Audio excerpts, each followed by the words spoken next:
February 17th, 1944, a tropical dawn rises over the Caroline Islands. In the distance, the lagoon at Truk, Japan's most formidable naval base in the Central Pacific, glows with the silhouettes of anchored warships. For nearly 2 years, this lagoon had been regarded as impregnable, a fortress in paradise.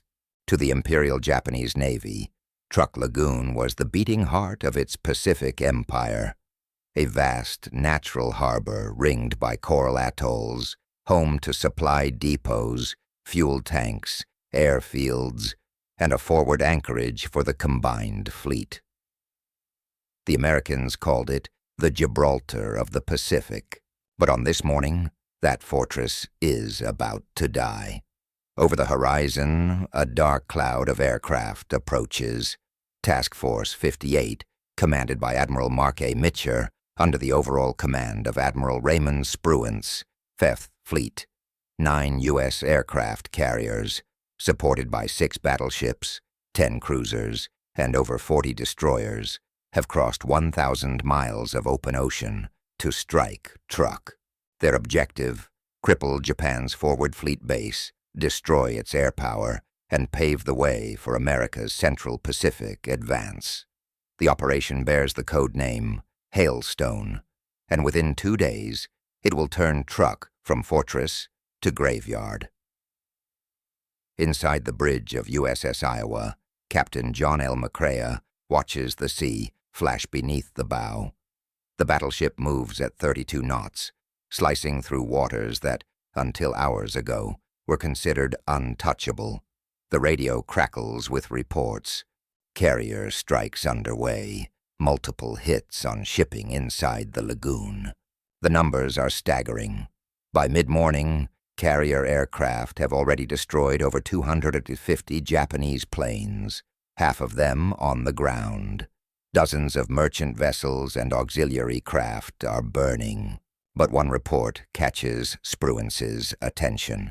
Several Japanese warships fleeing north through the passes, possibly attempting to escape the lagoon. He studies the chart. The fleeing ships, light cruiser Katori, destroyers Maikaze and Nowaki, the armed merchant cruiser Akagi Maru, and a small minesweeper, are heading toward open water. Spruance's decision shocks even his own staff. He wants a surface engagement.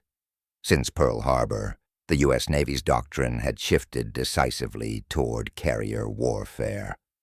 Battleships were now secondary weapons, escorts, bombardment platforms, relics of an earlier age.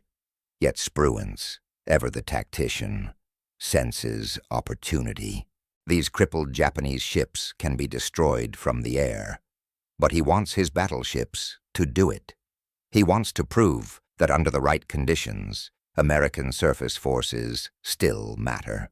It will become one of the most extraordinary gunnery duels in naval history, the longest range engagement between surface ships ever recorded.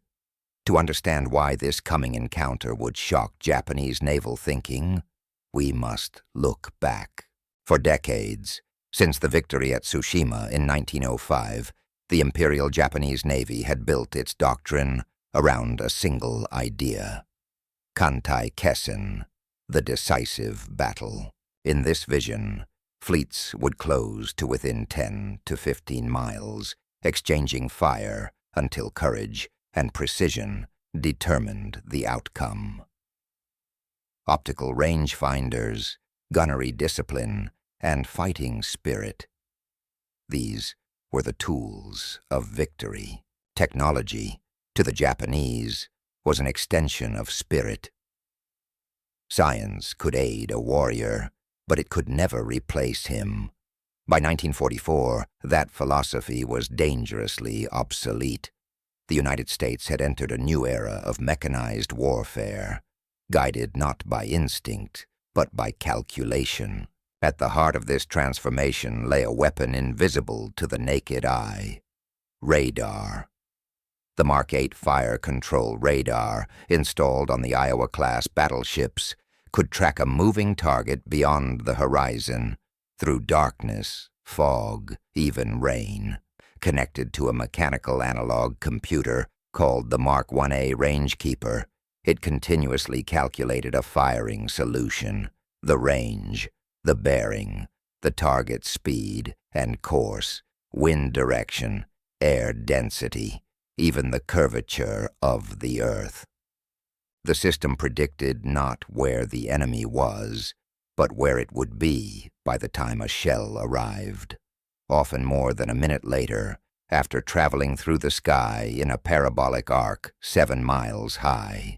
It was mathematics made lethal, while Japanese ships still depended on their optical sights, magnificent instruments but useless in haze or long distance. The Americans could fire through the unseen. This was the real revolution of the Pacific War. Not just bigger guns, but smarter ones. On paper, Japan's Yamato-class battleships outranged everything afloat. Their 18-inch guns could throw a shell farther than Iowa's 16-inch Mark VII rifles. But paper range and effective range were not the same. Without radar fire control, Yamato's advantage was theoretical. In practice, it was the Americans who could strike first and hit. By 0430 hours before the first U.S. planes appeared, Katori and her escorts had already left Truk. Their captain, Takao Saito, knew what was coming. The lagoon's defenses were no match for a full carrier task force. If they remained, they would die at anchor. The small Japanese column moved north at full speed, hoping to slip away through the reef passages toward Saipan. Their only chance was to outrun the storm. But the storm was already tracking them. American reconnaissance aircraft spotted the group just after noon. Their course, speed, and composition were transmitted to Spruance aboard the heavy cruiser USS Indianapolis. He smiled grimly. "Form up Task Group 50.9, he ordered. "We'll handle this ourselves." Music builds, engines, metallic creak of gun turrets. Task Group 59 comprised USS Iowa and USS New Jersey, the newest and fastest battleships in the U.S. Navy. Heavy cruisers Minneapolis and New Orleans, 4 destroyers forming a protective screen, and the light carrier USS Cowpens providing overhead reconnaissance. At 13 Iowa's radar operators picked up faint returns, 4 contacts moving northeast, roughly 30 miles northwest of Truk. Range to target, 32,000 yards, just over 18 miles, well beyond visual sight. But on the radar scope, the images were sharp, steady, undeniable. The chase was on. Captain McCrea ordered flank speed. The twin screws churned white water as Iowa surged forward, her decks trembling under 212,000 horsepower. In the plotting room below, technicians synchronized data between radar, gyroscopes, and the analog computer. Turret 2, 3 massive 16-inch guns, each barrel 66 feet long, each shell nearly 2,700 pounds, swung into alignment. Voice over loudspeaker. "All batteries, prepare for surface action." At 14:45 hours, Iowa's main battery locked onto its target. The range, 14,500 yards. The order was given. 3 shells leapt from the barrels at 2,600 feet per second. The recoil shook the entire ship. The blast wave scorched the deck paint. 45 seconds later, more than 10 miles away, 3 geysers erupted around Katori. A straddle. The next salvo would find its mark. February 17th, 1944. The afternoon sun burns through the Pacific haze. 30 miles north of Truk Lagoon, a column of Japanese ships cuts through the water, fleeing north, desperate to escape the inferno behind them. At the head sails the light cruiser Katori, commanded by Captain Takao Saito. Her escorts, destroyers Maikaze and Nowaki, the armed merchant cruiser Akagi Maru, and the minesweeper Shonan Maru No. 15, follow in a scattered line, smoke rising from damaged funnels. Behind them, across the shimmering horizon, Task Group 50.9 bears down like a steel storm. The battleships USS Iowa and USS New Jersey, flanked by the heavy cruisers Minneapolis and New Orleans, are closing fast at 32 knots. For the men aboard Iowa, this will be the first, and only, time their ship fires its great guns at enemy vessels in World War II.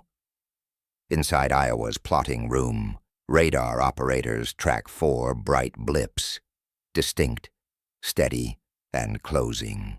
The range is vast, 32,000 yards, 18 miles. To the naked eye, the horizon is empty, but to the green radar screen, the Japanese ships are as visible as if they were a mile away. The Mark 8 fire control radar feeds data to the analog computer, the range keeper. Every second, it recalculates the firing solution, range, bearing, target speed, and course. It even accounts for wind, air density, and the subtle curvature of the Earth itself. Mathematics replaces instinct. Steel replaces intuition. Solution ready. Target bearing 40 east, range 14,500 yards. 3 16-inch shells, each weighing 1,900 pounds, leap from the barrels at supersonic speed. The recoil shudders through 45,000 tons of armor and steel. The shockwave washes over the deck, slamming against blast deflectors and vibrating through the hull. 45 seconds later, 10 miles away, the sea erupts around Katori, a straddle, 1 shell short, 1 long, 1 nearly perfect. Katori's bridge crew watches towering columns of water rise higher than their masts. The next salvo will not miss. Saito knows it. His men know it. But there is no escape.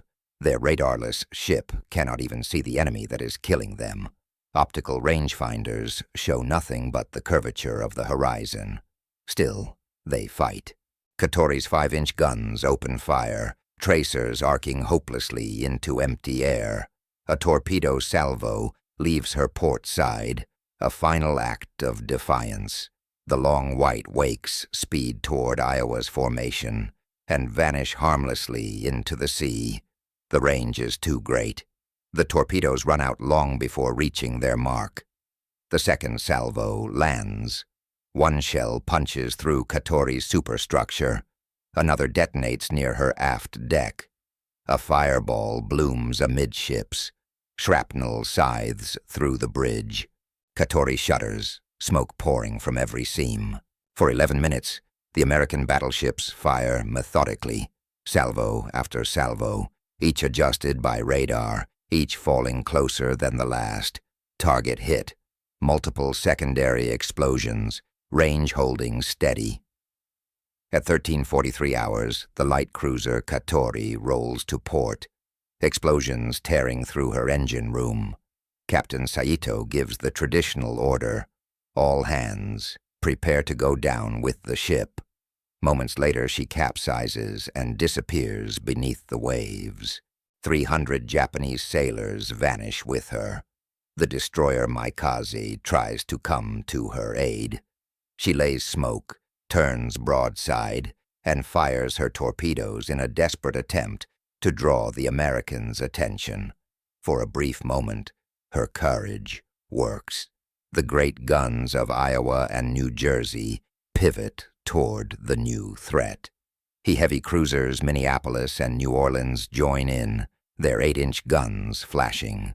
Shells rain down on the small destroyer. She dodges once, twice, then a hit. An explosion in her magazine splits the ship in two. Maikaze sinks with all hands. The sea is boiling now. Flames, oil slicks, and drifting wreckage mark where proud ships once sailed. Overhead, aircraft from the light carrier Cowpens circle, confirming the kills. War leaves no room for mercy. But one Japanese ship still fights. The destroyer Nowaki. She is faster than the battleships, capable of over 35 knots, As the sea closes over her sister ships, Nawaki turns north, engines screaming.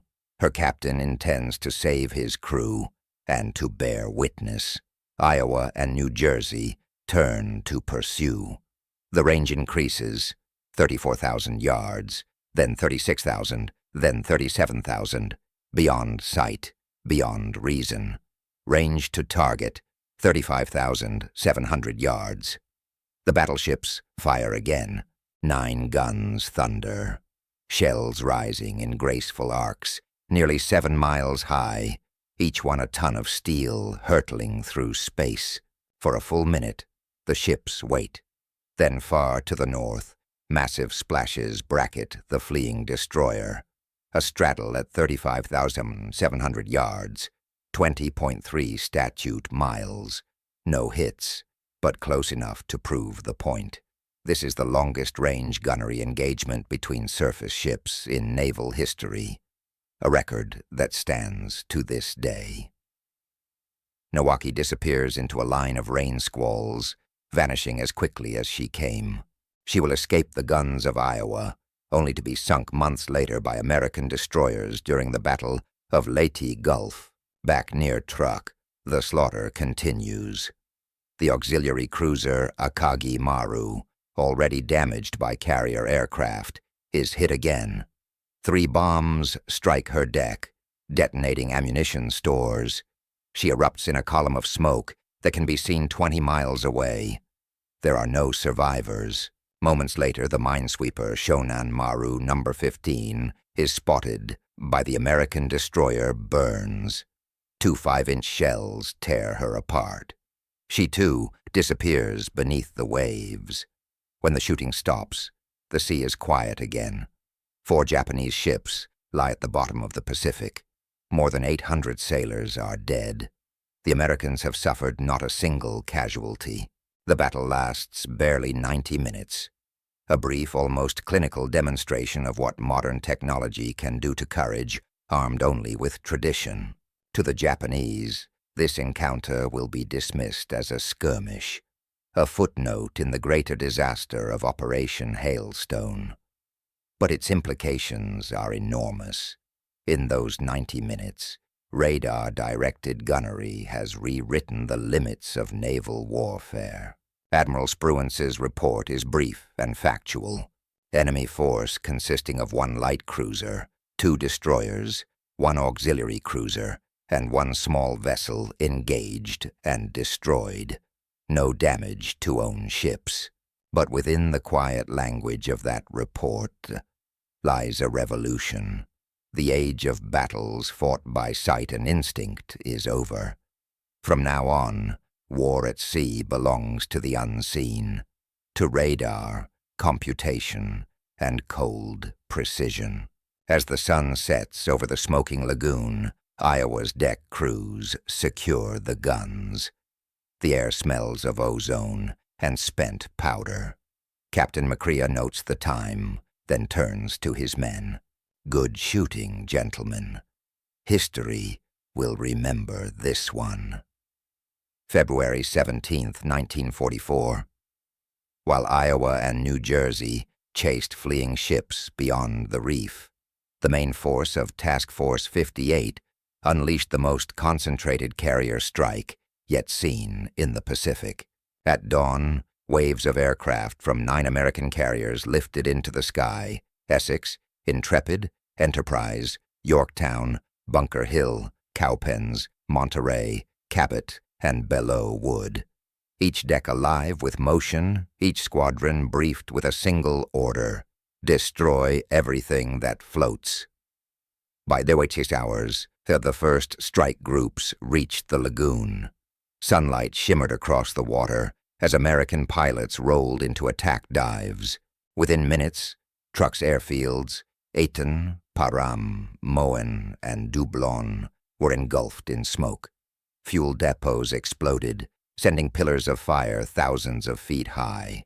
Japanese fighters scrambled to meet them, Zeros and Hamps, flown by veterans and trainees alike. But they rose into a wall of Hellcats and Corsairs.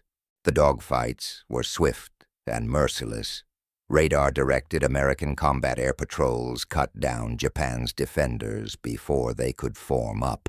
One Hellcat pilot later wrote, "It was like shooting sparks in a bonfire. Everywhere you looked, something was burning."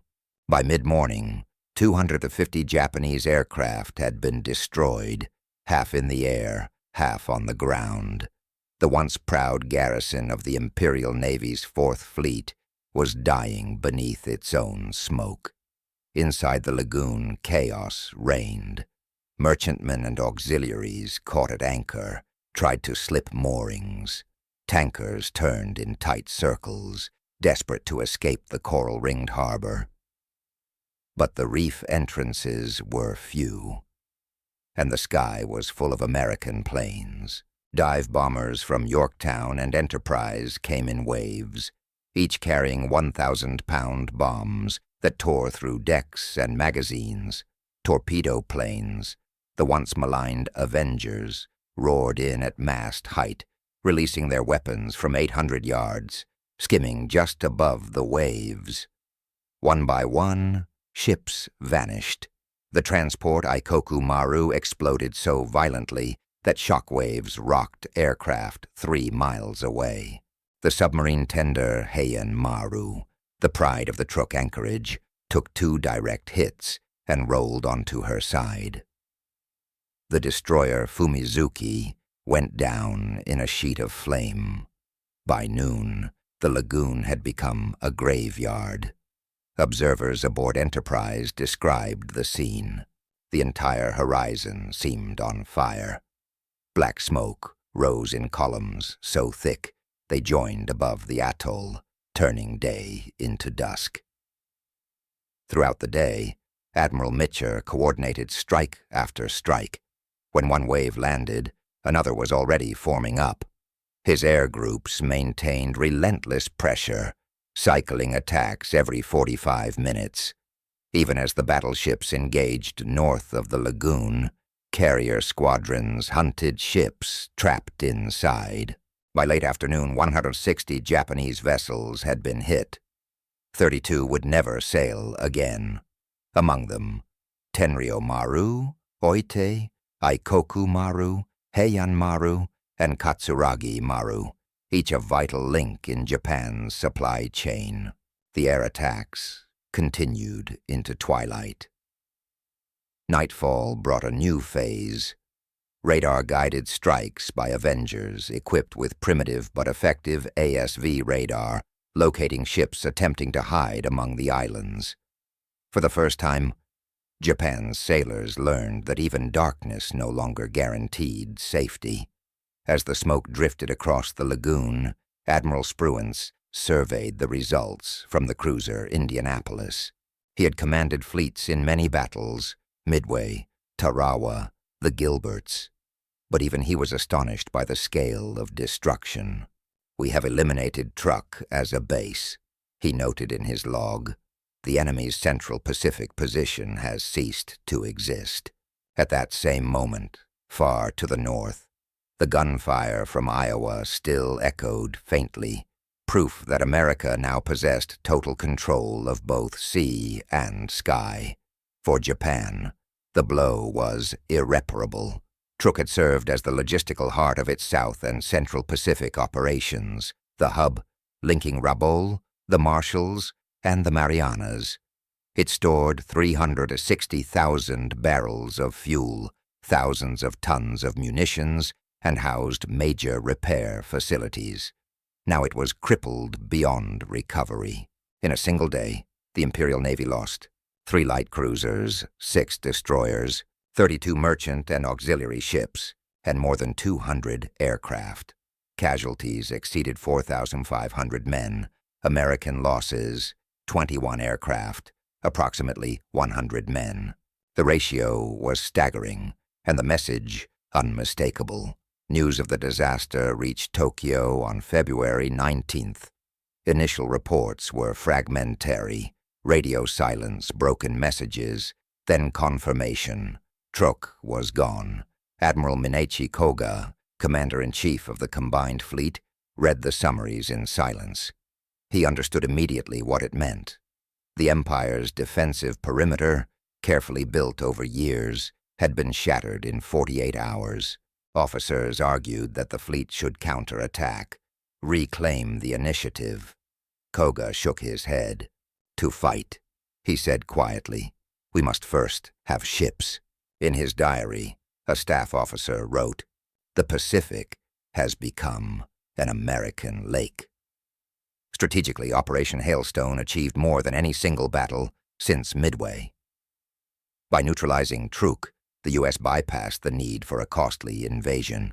The base was isolated, its garrison, nearly 30,000 men, cut off from supply or reinforcement.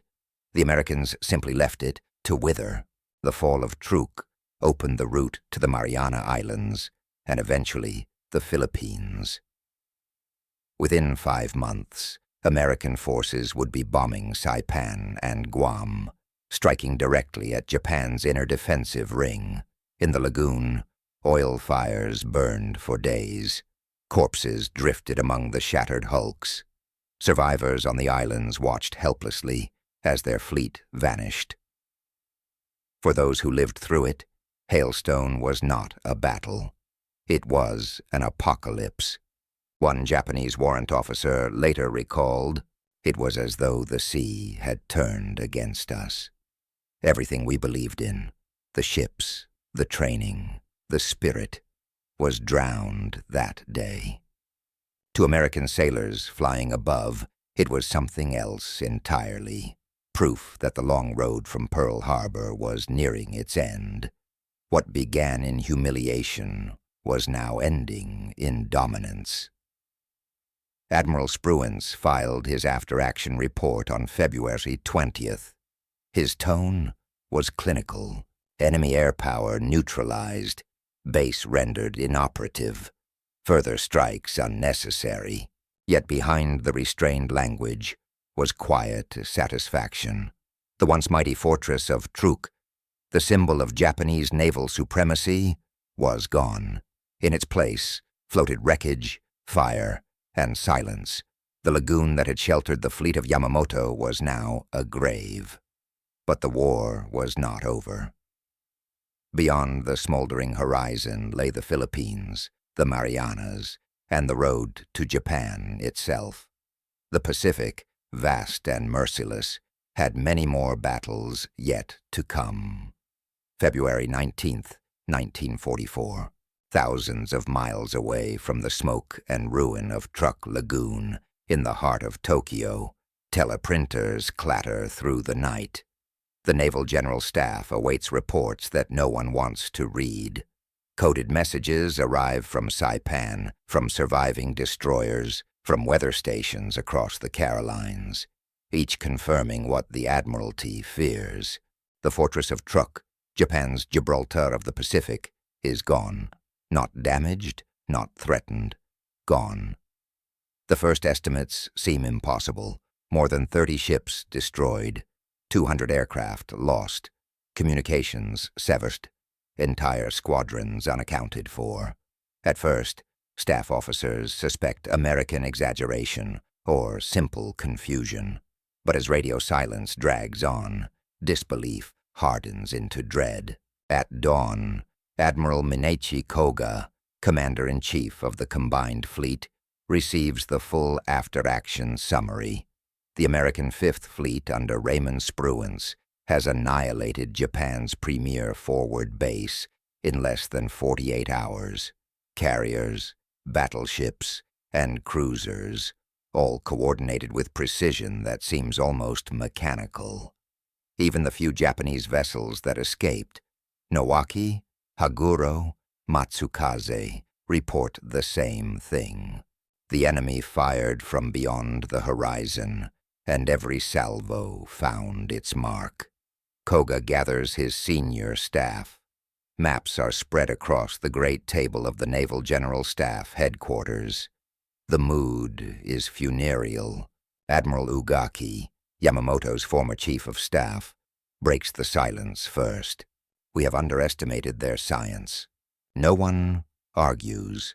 The Japanese had known for months that American radar was improving. Captured fragments, intercepted reports. They all hinted at progress. But what happened at Truk transcended intelligence. It revealed an entirely new kind of warfare, one fought not by sight, but by calculation. The Americans had married electronics to artillery, engineering to doctrine. The Mark 8 radar and Mark 1A analog computer on the Iowa-class battleships did not merely assist gunners. They replaced the human element altogether. The system could detect a target hidden by rain, track it in 3 dimensions, and compute a firing solution before an enemy lookout could even lift his binoculars. At Truk, those machines had guided shells over 20 miles, 35,700 yards, farther than any ship-to-ship hit in history. To the Imperial Navy, trained to believe in the supremacy of human skill and spiritual resolve, the implications were devastating. For 40 years, Japan's naval doctrine had been built on a single conviction, that fighting spirit could overcome material weakness. This was the lesson of Tsushima in 1905, of Port Arthur, of a nation that had risen from isolation to empire. Its officers were taught that victory was a matter of courage, discipline, and will. But courage cannot bend radar waves.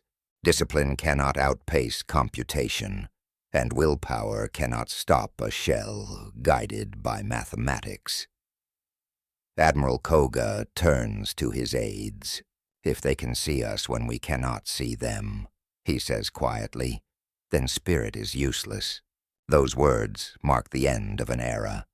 For decades, the Japanese Navy had believed that a single, decisive battle, Kantai Kessen, would determine the outcome of war with the United States. It would be a close-range clash of fleets, fought under the rising sun, where superior training and bravery would triumph over American industry. Truk shattered that illusion. The decisive battle had already happened, and Japan had not even seen it. Within weeks, Tokyo began a frantic program to close the technological gap.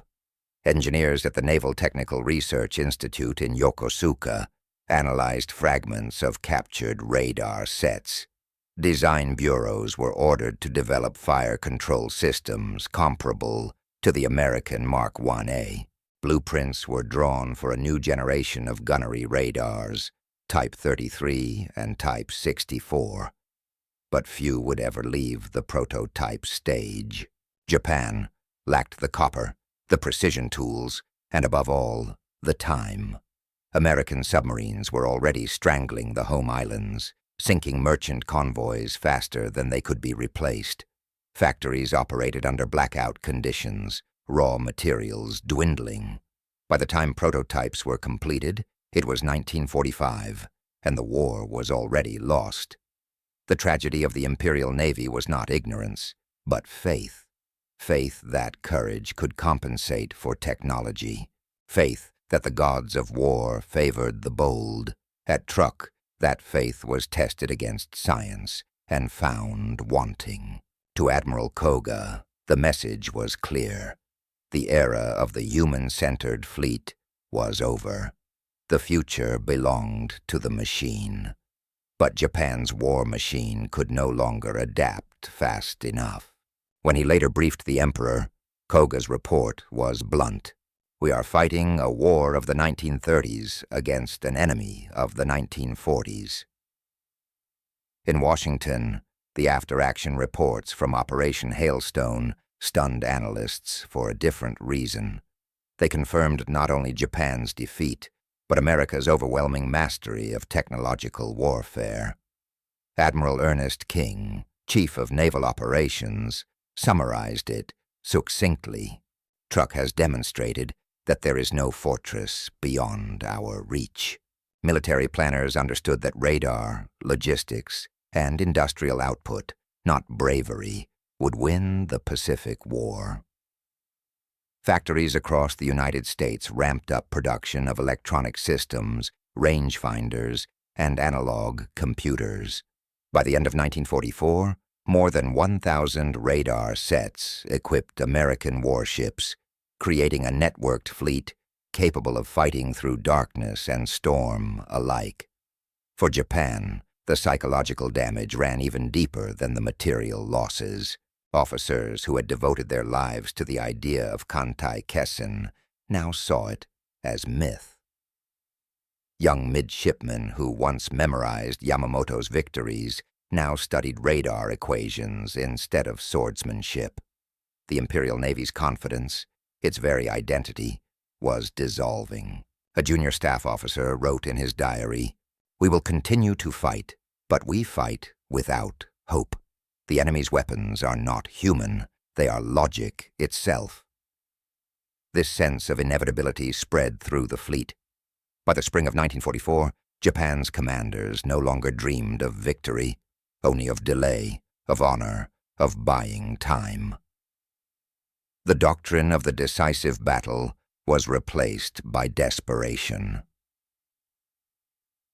In May 1944, Admiral Koga's plane vanished in a typhoon over the Philippines. His successor, Admiral Soemu Toyoda, inherited a navy without fuel, without air cover, and without illusions. He ordered preparations for Operation Hailstone, a last attempt to ambush the American fleet at the Marianas. But even before the first aircraft took off, the outcome was already determined.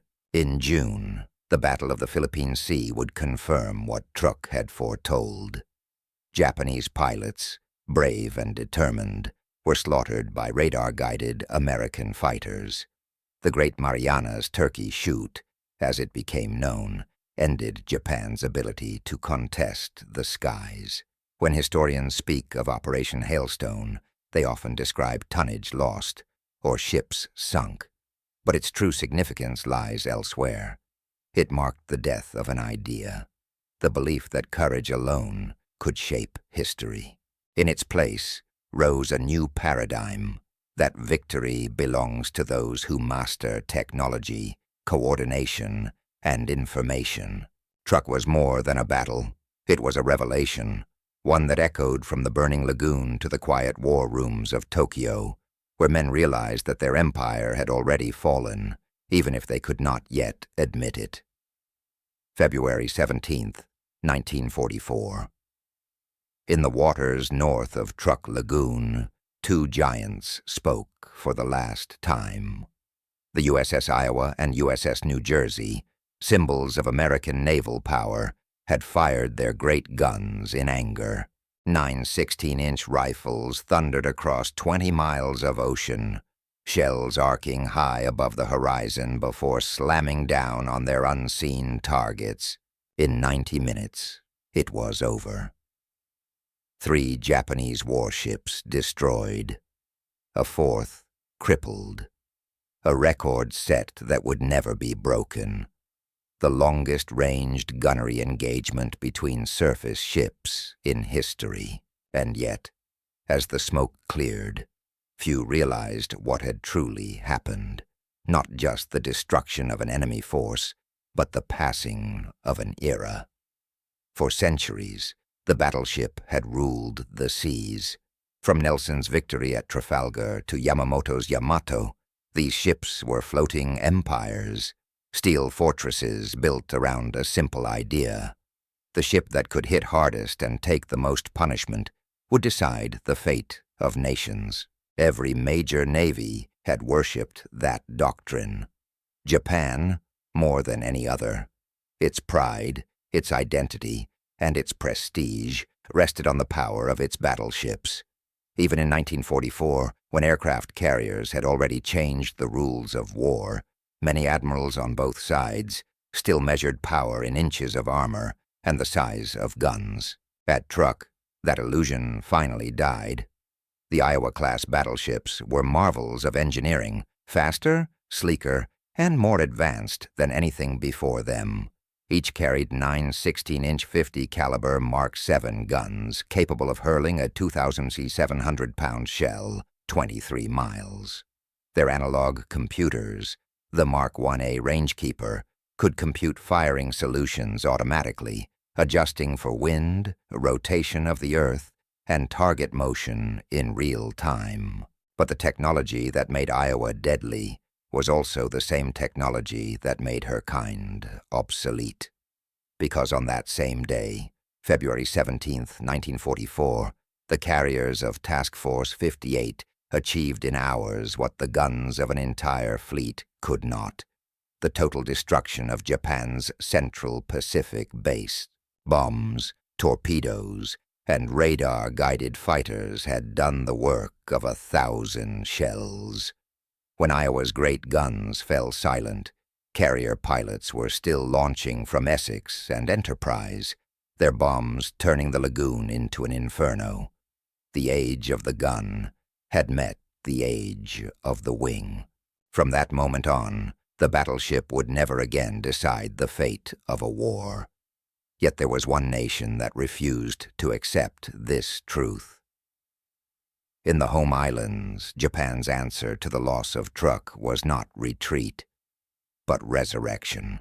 The Imperial Navy still had two titans, the Yamato and Musashi, the largest battleships ever built. Each displaced 72,000 tons, each armed with 9 18.1-inch guns, the heaviest naval artillery ever mounted on a ship. They were conceived as instruments of destiny, the swords with which Japan would strike down the Western giants. But by 1944, destiny had moved on. At Truk, radar and air power had rewritten naval warfare. Yamato's massive guns, though capable of firing 26 miles, were blind without targets. Her optical rangefinders, masterpieces of craftsmanship, were useless in fog, rain, or night. Her armor, designed to resist enemy shells, meant nothing against aircraft dropping armor-piercing bombs from 10,000 feet. Truk had been the rehearsal. The tragedy of Yamato would be the final act. In October 1944, the Battle of Leyte Gulf erupted, the largest naval battle in history. Musashi, Yamato's sister, sailed into the Sibuyan Sea and was struck by 19 torpedoes and 17 bombs. She sank slowly, rolling to port, taking over 1,000 men with her. Yamato herself would survive only a few more months. On April 7, 1945, as part of Operation Tengo, she was sent on a one-way suicide mission to Okinawa. No air cover, no hope of return. Her orders were simple: beach herself on the island and fight as a stationary gun battery until destroyed. She never made it. Hundreds of American carrier planes found her halfway across the East China Sea. In just 2 hours, Yamato, once the pride of Japan, was turned into a boiling, burning wreck. When her forward magazines detonated, the explosion was so vast that it was seen 100 miles away. Of her crew of 3,300, only 276 survived. The Iowa class, by contrast, would live on. They were too fast, too beautiful, too powerful to discard. After Truk, they served as escorts for the carrier task forces, their mighty guns now used for shore bombardment rather than duels at sea. They shelled Saipan, Tinian, Iwo Jima, and Okinawa, always from a safe distance, never again facing an enemy battleship. By war's end, Iowa, New Jersey, Missouri, and Wisconsin had proven themselves indestructible, but irrelevant. The battles they were built to fight no longer existed. When Japan surrendered aboard the USS Missouri in September 1945, the symbolism was deliberate. The ceremony took place on the deck of a battleship, but above it circled aircraft, the true heirs of naval power. And yet, the story did not end there. The Iowa-class ships would rise again, reborn for new wars in new centuries. In Korea, their guns thundered once more against coastal positions. In Vietnam, New Jersey returned to shell enemy strongholds in the jungle. In the 1980s, all four were modernized, refitted with Tomahawk cruise missiles, Harpoon anti-ship missiles, and Phalanx CIWS. They became hybrids of old and new, part museum, part machine of war. When Missouri and Wisconsin fired their guns during Operation Desert Storm in 1991, they did so with the precision of computers and satellites guiding their shots. But even then, everyone knew the truth. The era of the battleship had long since passed. Today, all 4 Iowa-class ships survive as museum monuments. USS Iowa in Los Angeles, USS New Jersey in Camden, USS Missouri in Pearl Harbor, resting where the war began, and USS Wisconsin in Norfolk. Visitors walk their decks, stand beside the enormous guns, and try to imagine the thunder that once shook the sea. Each ship is silent now, a relic of a world where steel decided destiny. In their silence lies a story, not only of power, but of transition, of how the tools that once ruled the world became symbols of another age. Operation Hailstone was more than a victory. It was a revelation. It showed that precision, technology, and coordination had replaced brute force and heroism as the currency of victory. It foretold a future where the battle would be decided not by those who fought hardest, but by those who thought fastest. The lagoon at Truk still lies quiet today. Beneath its calm turquoise surface rest the rusting bones of over 60 ships, silent witnesses to a vanished empire and a vanished idea. Divers call it the ghost fleet of Truk Lagoon. To historians, it is something more. A monument to the moment when warfare itself crossed the horizon, from human courage to human invention. 80 years have passed since the fires of Operation Hailstone burned across the Caroline Islands. Today, the lagoon at Truk, now called Truk Lagoon, lies serene beneath the Pacific sky. The sea is the color of glass. Palm trees lean toward waters that conceal a graveyard unlike any other on Earth. Here, beneath 50 meters of crystal water, rest more than 60 Japanese ships and hundreds of aircraft, silent, preserved, untouched. They call it the ghost fleet of Truk Lagoon. Each wreck tells a story frozen in time. The light cruiser Katori, lying on her side at 100 feet, still bears the scars of Iowa's shells. Holes so precise that divers can trace their edges with a finger. Nearby, the auxiliary cruiser Fujikawa Maru sits upright. Her cargo holds filled with fighter aircraft frames and jeeps, frozen in rust and coral. In another corner of the lagoon, the destroyer Oite is split in 2, torpedoed, while carrying wounded men from the earlier battles. Time and tide have softened the metal, but not the memory. Divers descend through shafts of light, where fish drift like souls through open doorways. Inside the wrecks lie engines, guns, porcelain teacups, and personal belongings of men who never returned. The stillness is unlike any museum, a place where history breathes through salt and silence. After the war, the wrecks of Truk were forgotten.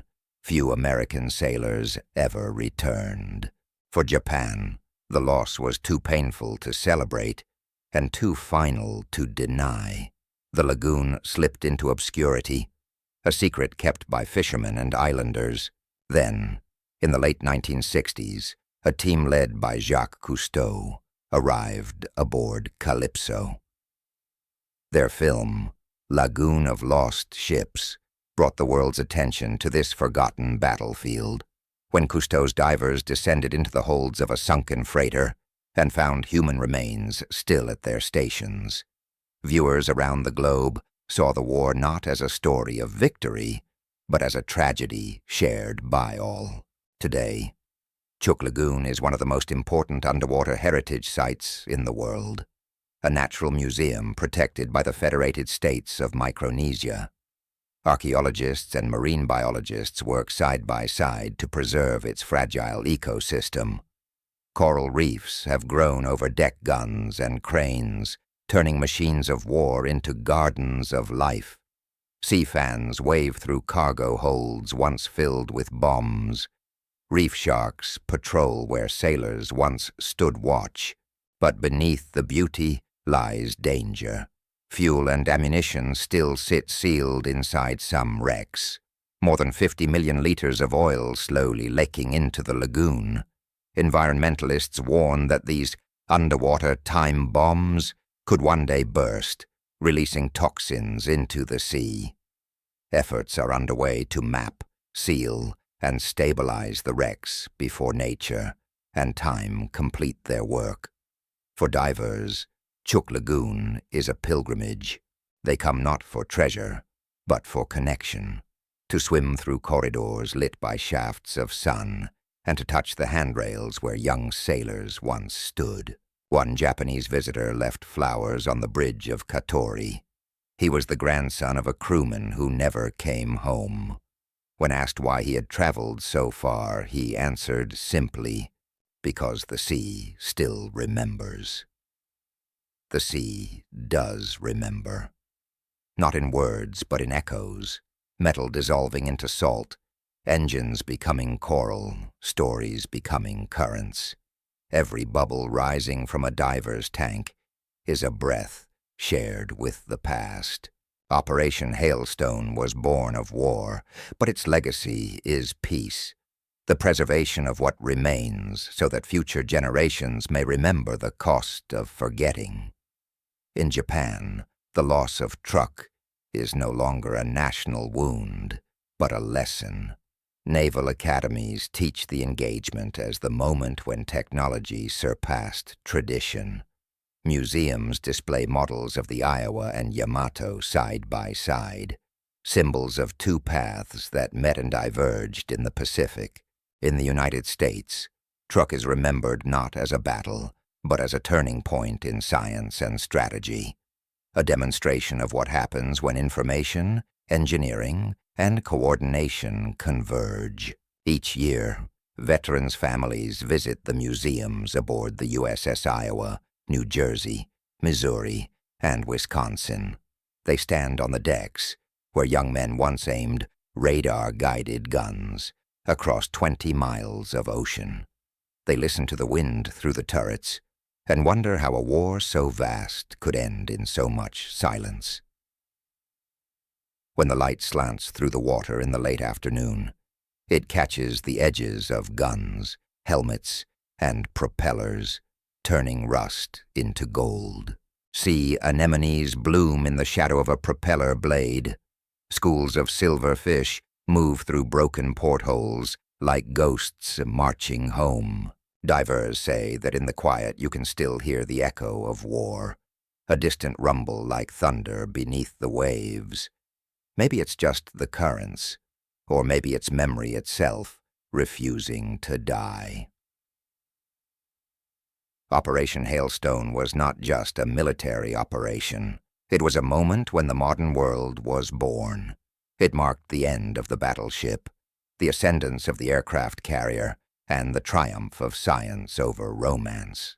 But it also revealed something eternal, that every innovation, every weapon, every empire will one day sink beneath the same sea. The lagoon at Truk remains a mirror. Look into it, and you see both the past and the future. What we built, what we destroyed, and what we learned.